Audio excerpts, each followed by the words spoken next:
Waheguru Ji Ka Khalsa, Waheguru Ji Ki Fateh. Welcome to this segment of Coach Gurbani's a-sabad-a-day. The recitation is the 34th stanza of Jup Pauri, which we will recite as follows. Rati ruti thithi var, pavan pani agni patal, tis vich dharti thap rakhi dharmasal, tis vich ji jugat ke rang, तिनके नाम अनेक अनंत, कर्मी कर्मी होए विचार, सच्चा आप सच्चा दरबार, तिथै सोहन पंच परवान, नदरी कर्म पवै नीसान, कच पकाई ओथै पाए, नानक गया जापे जाए. Now, Jup Pauri that we are considering is probably the most recited, discussed and translated text from the Guru Granth Sahib.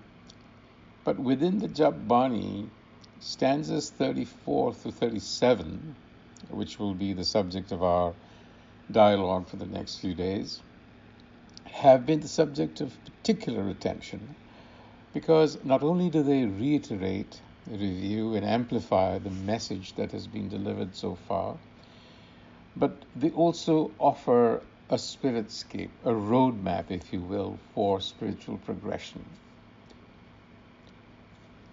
And this roadmap outlines 5 khands or realms, which is why the stanzas are usually referred to as the khand pauris. And these realms or khands or states of progression are in order: Dharm Khand, Gyan Khand, Saram Khand, Karam Khand, and Sach Khand. Translated into English as best as we can, they would be referred to as spiritual orientation, the realm of spiritual orientation, followed by intuitive knowledge, creative potency, grace, and truth, respectively. So at the very outset, in Pauri 34, we find ourselves located in Dharam Khand. Now the word Dharam is from the root Dhri, which means to hold together, something that is holding together, is usually meant to denote hukam. So Dharam Khand is the realm of hukam, which is the organizing and governing principle that creates and holds the universe of time, space, and the elements: air, water, fire, and sky. Rati, Ruti, Tithi, Var, Pavan, Pani, Agni, Patal. So within this context, within this universe, the earth has been placed as a dharamsal, this which dharti thap rakhi dharamsal. A dharamsal refers to a training ground where you receive something. So this is an arena for the practice of dharam. Here, dharam is signifying hukam as it operates within the moral and ethical world, within ourselves. And on this planet is brought forth the diversity of life with countless species that have names attached to them and a particular method for living. This which ji jugat ke rang, tinke naam anek anant. Karmi karmi hoye vichar. So within this context of operation, our success or failure, for that matter, will be measured against the standard of grace. Karmi, karmi hoye vichar. Karmi is being used in a dual sense to indicate our actions as well as grace. So our success or failure will be measured against the standard of grace. That is to say, to the degree with which our deeds we were in consonance with hukam, that would be considered success, and to the degree that we were not would be considered failure. Sacha Aap, Sacha Darbar. And this evaluation of our deeds occurs in the true court of the true one. Sacha Aap, Sacha Darbar. Now, we have to remind ourselves that the Sacha, or the Creator, Aap, resides within us as our essential self. So the evaluation has to occur within our own inner consciousness, where the Sacha is sitting. Tithe Sohan Panch Parvan Nadri Karam Pave Nisan. Tithe meaning there, within the consciousness, the mind looks resplendent. The Panch are those who have actually brought about an integration of the mind by holding together the senses and the other organs of the inner self together. They're lined up. So Tithe Sohan Panch Parvan, there such minds are accepted and look resplendent. And through the grace is that objective achieved. Nadri Karam Pave Nisan. Kach Pakai Uthe Pai. Again, there, in that process of evaluation, the unripe or the immature are separated from the ripe.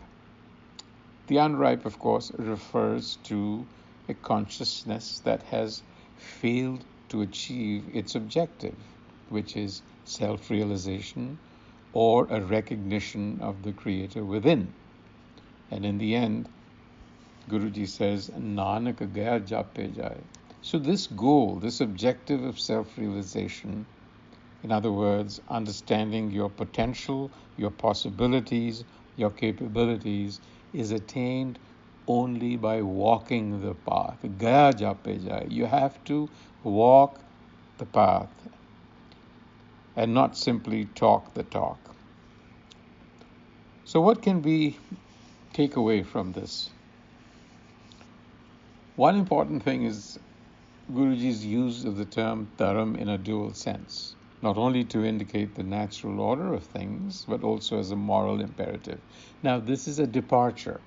This is a departure from the established use of the term, which meant adhering to caste laws.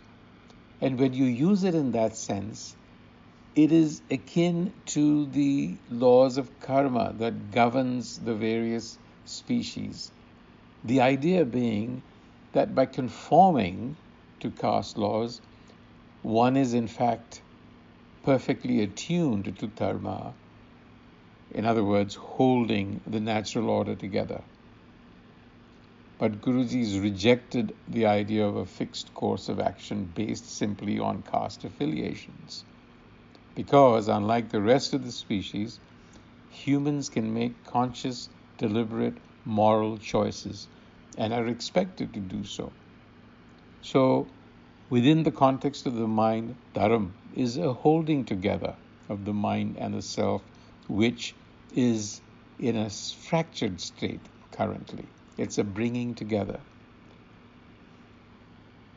So Guruji also opens the passage by describing the setting of our material and non-material existence, an indication that we have a dual nature.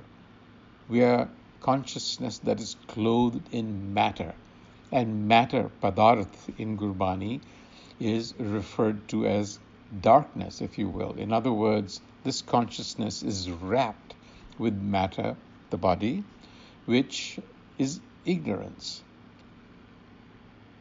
And this ignorance is holding together what is unbounded, our consciousness. It's arrested it within its bounds. And so the whole game of life is to awaken, to nourish, and to expand this consciousness. And Dharamsal, of course, points to the fact that this is precisely the training ground, the school where we have to grow the intellect, we have to nurse our imagination, we have to provide the environment where the revelation of the eternal self within can become possible.